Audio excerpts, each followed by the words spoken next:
a sign of my low iman. One of my biggest pet peeves is when people say things like, a believer should never be sad.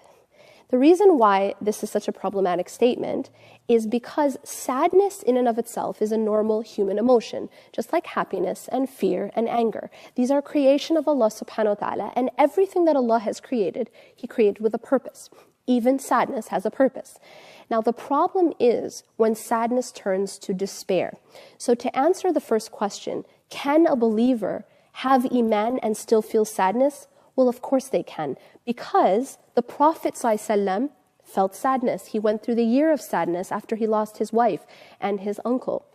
Yaqub alayhi salam had so much sadness that he cried until he went blind when he lost Yusuf alayhi salam. Sadness doesn't mean that you have low iman. However, what iman does for us as believers is that it protects us from despair. And so we have to really be careful about these terms and how we misuse these terms. And we have to be very, very careful to understand the deep difference between sadness, a normal human emotion that has a purpose, and despair or hopelessness. Sadness is something that's part of being human.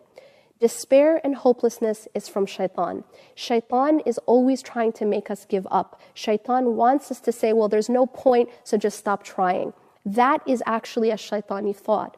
However, a person can go through grief and can go through sadness. As long as that person has iman, then that iman will make them continue to have hope even when they're in pain. And one thing that you'll notice is when you look at the dua of Ayyub alayhi salam, you find this within that dua that Ayyub alayhi salam says, أَنِّي مَسَّنِيَ الضُّرُّ وَأَنْتَ أَرْحَمُ الرَّاحِمِينَ.